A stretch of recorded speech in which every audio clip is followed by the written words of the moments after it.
One of the core eligibility requirements for many of Canada's immigration programs is language ability. Maximizing your English testing scores for a given immigration program is a critical component to achieving immigration success. IELTS is the most popular and widely accessible approved English test, particularly for persons residing outside of Canada. In this video, I'm going to share some tips and what to expect to help you get the scores you need. I'll also share some experiences from our own IELTS story. Definitely stick around for some awesome pointers and or disastrous but somewhat hilarious experience.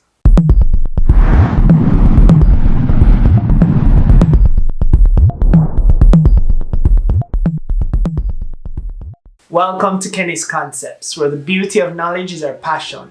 The mission of this channel is to share useful insights and tips to help you on your personal and professional development journey, with a specific focus on personal finance, career development, educational success, and opportunities through immigration. If you're new to the channel, welcome. If not, I'm super happy that you could join us once again.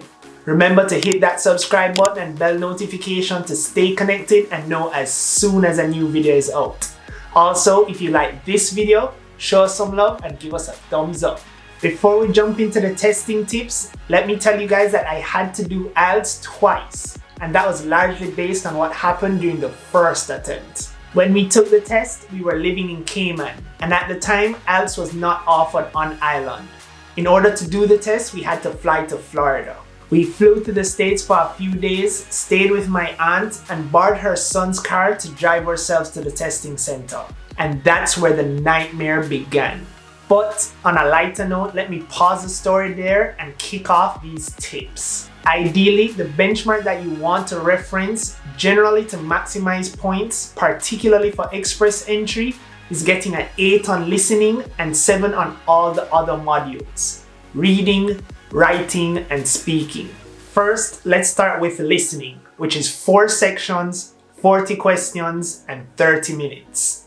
Each section here will be a different scenario, which is captured by some form of dialogue which you'll need to listen to and answer the related questions as you go along. For example, the first section could be a telephone conversation between a prospective guest of a hotel and the hotel's manager, asking various questions about possibly booking a stay at the hotel.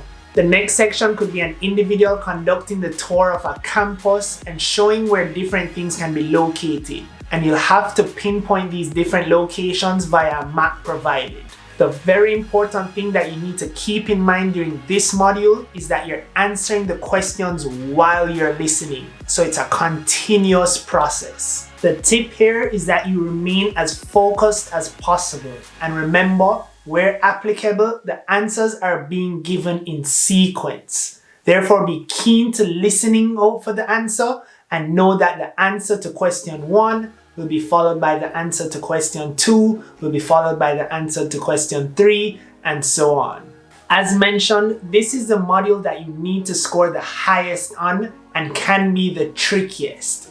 Focus, focus, focus.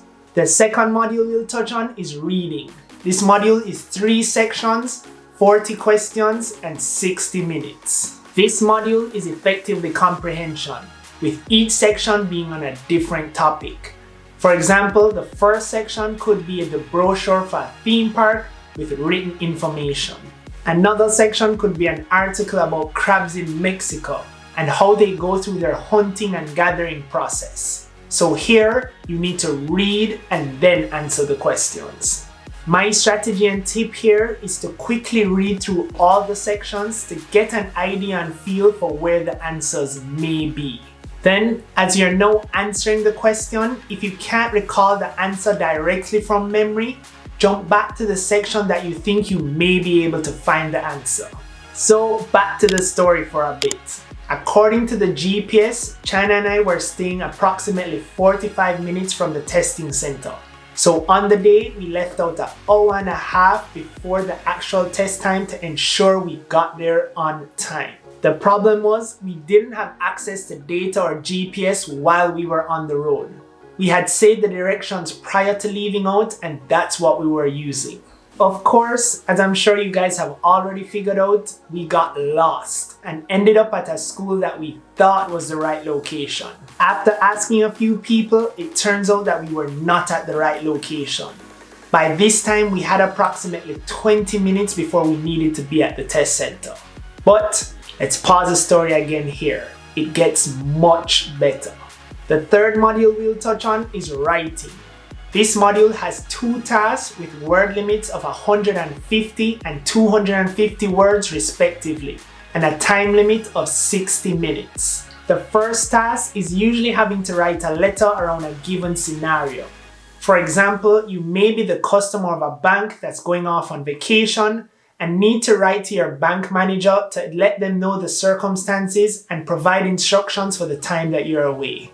The second task is usually a relevant topical issue which you have to opine on, asking whether you agree or disagree. The approach here is to outline some points in support of the particular issue and some points against the issue. And then, having considered these points, articulate whether you're in agreement or disagree. The tip here is that the time will be moving quickly, so you can't take too long thinking and not writing. Try as best as possible to think of a general outline in your head quickly and start writing. Also, keep in mind the word limits and ensure that you write the amount of words required for each task. The final module we'll touch on is speaking, which is 11 to 14 minutes answering questions being posed by an IELTS moderator. The questions here are pretty general and may touch on your opinion on a given topic. The tip here is to speak clearly and articulate as best as possible your thoughts on each question. Also, use as much of the time given to answer the question. For example, if you're given 1 minute to answer a particular question, use that entire minute. Now, let's finish up the story. We leave the wrong location and end up finding a gas station to get some gas and use the Wi-Fi. Having jumped on the GPS, we realize that we're 10 minutes away from the testing location and frantically jump in the car to try to get there on time. When we finally get to the location, it is storming outside. And of course, we don't have any umbrellas. China and I are running in the rain trying to find the exact spot, which is a unit in a strip mall type of setup with limited signage. We finally find it and get to the door soaked. But, of course, we're late and the door is locked. We begin gesturing to the person at the front who comes to the door and is literally speaking to us through the space in the door, telling us that it is too late and she cannot let us in. By this time, we're both on the verge of just breaking down. And having exchanged a few times between the lady at the door and explaining to her that we're from the Cayman Islands and we traveled there to do the test and we were leaving the next day, and her telling us no, no, no, after a while, she finally lets us in. We run in, quickly register, and get into the test room just before the test is about to start. As we sat down, our nerves were a complete wreck.